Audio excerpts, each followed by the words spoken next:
السلام علیکم مائی beautiful friends. Pakistan میں بہت سے لوگ اپنے علم، کردار اور اچھے کاموں کی وجہ سے جانے جاتے ہیں، مگر کچھ لوگ صرف متنازع خبروں کی وجہ سے مشہور ہوتے ہیں۔ آج ہم بات کریں گے ایک ایسے ہی کردار کی جس کا نام سنتے ہی اسکینڈلز اور تنازعات ذہن میں آتے ہیں۔ جی ہاں، ہم بات کر رہے ہیں جعلی مولوی مفتی کوی کی۔ یہ وہی مفتی کوی ہیں جن کا مذہب سے زیادہ ماڈلز، اداکاراؤں اور مشہور شخصیات سے تعلق رہا ہے۔ ان کا نام پہلے وینا ملک، حریم شاہ اور قندیل بلوچ جیسے لوگوں کے ساتھ جڑا۔ اب انہوں نے ایک نیا شکار ڈھونڈ لیا ہے، بھارتی ریالٹی اسٹار راکھی ساونت۔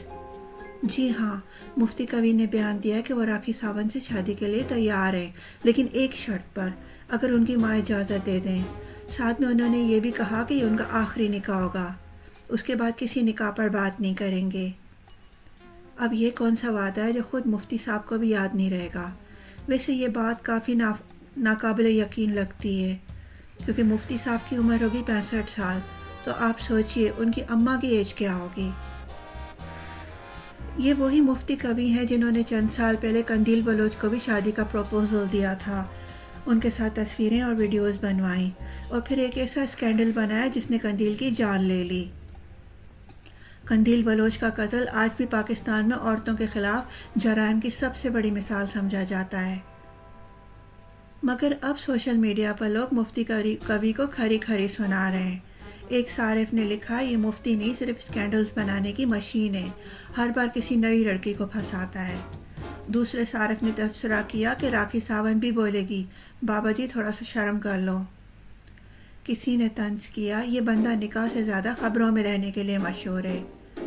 ایک اور شخص نے کہا، جب بھی اس کا نام آتا ہے بس کسی اسکینڈل کی خبر ہوتی ہے، یہ دین کا مذاق اڑانے والے لوگ ہیں۔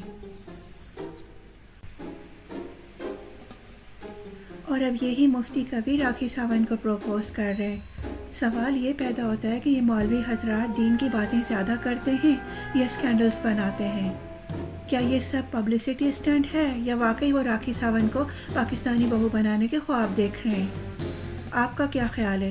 کیا راکھی ساونت اور مفتی کوی کا یہ نیا تماشا حقیقت بن سکتا ہے، یا یہ صرف خبروں میں رہنے کا ایک نیا طریقہ ہے؟ کامنٹس میں اپنی رائے دیں۔ اگر آپ کو یہ ویڈیو پسند آئی ہے تو چینل کو لائک کریں، شیئر کریں اور سبسکرائب کرنا نہ بھولیں۔ اگلی ویڈیو تک کے لیے اللہ حافظ۔